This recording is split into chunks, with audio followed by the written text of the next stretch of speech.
Hello guys, grieving soul का episode 3 और 4। Episode के शुरू होते ही टीन उस जंगली भेड़िए को मार देती है। ग्रेग गिलबर्ट से पूछता है, तुमने अपनी तलवार क्यों इस्तेमाल नहीं की? गिलबर्ट कहता है, इसका माना ख़त्म हो गया है, इसे चार्ज करना पड़ेगा, जो मैं नहीं कर सकता। फिर उसे याद आता है इसका माना क्राई ने ख़त्म कर दिया था। ग्रेग कहता है, हमारे पास अभी मौका है, हमें वापस जाना चाहिए। टीनो कहती है, प्लान में कोई चेंजिंग नहीं होगी, हम आगे जाएंगे। टीनो कहती है, ये मास्टर क्राई का सोचा समझा प्लान है।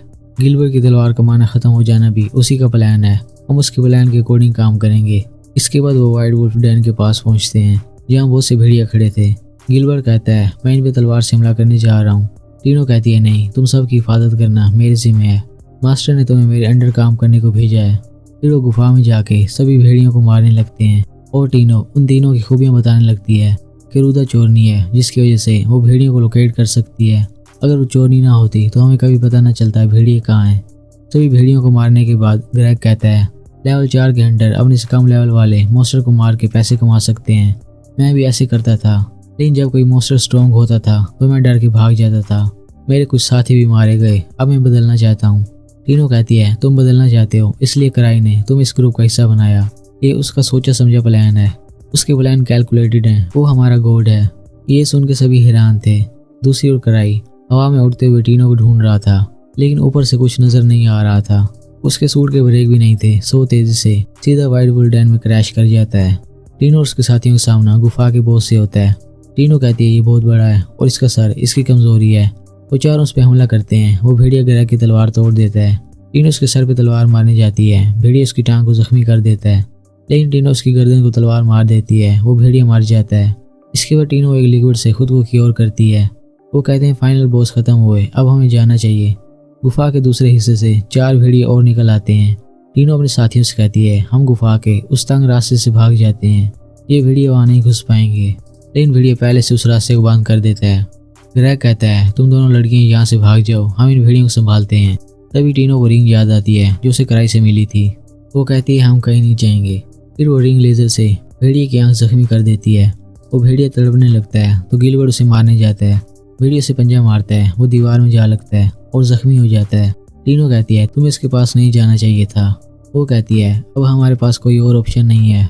भेड़िया उन पर हमला करने लगता है, तभी क्राई उसमें क्रैश हो जाता है। टीनो कहती है, मास्टर यहाँ क्या कर रहे हो? वो कहते हैं, मैं तुम्हें स्पाई कर रहा था। भेड़िया तलवार से उस पर हमला करता है, उसकी तलवार टूट जाती है। क्राई कहता है, इसका फायदा नहीं, मेरे पास 17 जिंदगी हैं।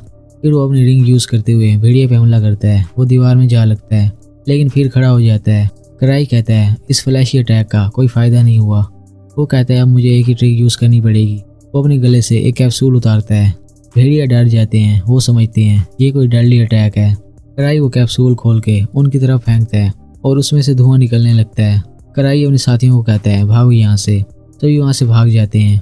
इस जगह पे पहुँचने के बाद रूदा कहती है, टीनो ने बहुत अच्छा काम किया, इसकी वजह से हम जिंदा हैं। क्राई कहता है, मैं जान गया, टीनो ने वाकई बहुत अच्छा काम किया है। ग्रेग पूछता है, तो उन्हें भेड़ियों को हरा दिया या नहीं? क्राई कहता है, नहीं, फिलहाल वहाँ से भागना बेस्ट ऑप्शन था। फिर वो आगे बढ़ जाते हैं और क्राई सोचने लगता है, मुझे खुद नहीं पता चल रहा मैं कहाँ जा रहा हूँ। क्राई को बस ये पड़ी थी कि टीनो उसके बारे में क्या सोचती है, कहीं उसे नापसंद तो नहीं करने लगी। वो जब पीछे देखता है तो उसके साथी भी बेवकूफ़ों की तरह पीछे देखने लगते हैं। क्राई आगे बढ़ने लगता है। फिर वो एक जगह टर्न लेता है और बाकी सब सामने वाले रास्ते में कुछ देख के हैरान थे। क्राई सामने देखता है जहाँ वही लोग थे जिन्हें रेस्क्यू करना था। ग्रेग उनसे कहता है, हैरानी की बात है, कुछ भेड़ियों ने लेवल 5 के हंटर्स को हरा दिया। रूडोल्फ कहता है, वो भेड़िया नहीं, एक अजीब क्रिएचर है जिसने खोपड़ी वाला मास्क पहना हुआ है। जब इंसानों ने भेड़ियों की बॉस को हराया तो इस गुफा में रहने वाली भेड़ियों की नफरत बढ़ती रही और ये फैंटम उसी नफरत से वजूद में आया है। ये 1000 सोर्ड जितना ताकतवर है। क्राई सोचने लगता है, 1000 सोर्ड लेवल पे मेरा दोस्त ल्यूक पहुंचा हुआ है, वो किसी को लकड़ी की तलवार से भी हरा सकता है। अगर ऐसा कोई फैंटम उसके इलम में होता तो वो कब को उसे मार चुका होता। रूदा पूछती है, अब क्या करना है? क्राई कहता है, यहाँ से निकलना है। रास्ते में टीनो क्राई की तारीफें करने लगती है और रूडोल्फ क्राई को थैंक्स करता है। क्राई कहता है, ये मुझे मरवाएगी, मैं यहाँ से भागने के चक्कर में हूँ और ये मुझे बढ़ा चढ़ा के पेश कर रही है। तभी उन्हें अजीब आवाज़ें आने लगती हैं और सामने से वही फैंटम आ रहा था। सबका खून डर के मारे खुश हो जाता है। क्राई भी सोचने लगता है, अब क्या करूँ, बिकॉज वो काम का रैलिक कहीं गिरा आया था और बाकी उसके पास छोटे मोटे रैलिक थे। क्राई भी परेशान होता है, लेकिन वो हिम्मत बांध के सबके आगे आ जाता है। तभी उस फैंटम के पीछे से एक और मास्क गर्ल निकलती है और उस फैंटम को लात मारती है। सभी हैरान थे कि ये लड़की कौन है। वो लड़की कराई के पास आती है। कराई पहचान लेता है कि उसकी टीम मेंबर लिज थी। लिज बताती है, मैं तुमसे घर मिलने गई, पता चला तुम इस वार्ड में लोगों को बचाने आए हो। इस मिशन पे तुमने टीनो को भेजा था। टीनो लिज से डरी हुई थी और लिज फुल गुस्से में थी। वो टीनो से कहती है, मेरी ट्रेनिंग में क्या कमी रह गई जो तुमसे ये मिशन पूरा ना हुआ और तुमने कराई को बुलवा लिया। गिलबर्ट कहने लगता है, उस पर होला हाथ रखो, लेकिन लिज गिलबर्ट को भी लात मारती है और वो दीवार में जा लगता है। इसके बाद भी लिज का गुस्सा ठंडा नहीं हुआ था। फैंटम दोबारा खड़ा हो जाता है और उसके पीछे उसका भेड़िया भी मशीन गन लेके आ गया था। वो सब पे फायर खोल देता है, लेकिन लिज टाइम स्लो कर देती है और उनकी गोलियां पकड़ लेती है। फिर लिज उस भेड़िया के सर में लात मारती है और वो टुकड़े हो जाता है। इसके बाद लिज अपना सारा गुस्सा फैंटम को मारते हुए निकालती है। फिर लिज कराई के पास आती है। वो कहता है, उम्मीद है तुम नॉर्मल हो गई होगी। लिज कहती है हाँ। फिर वो कराई से गले मिलती है।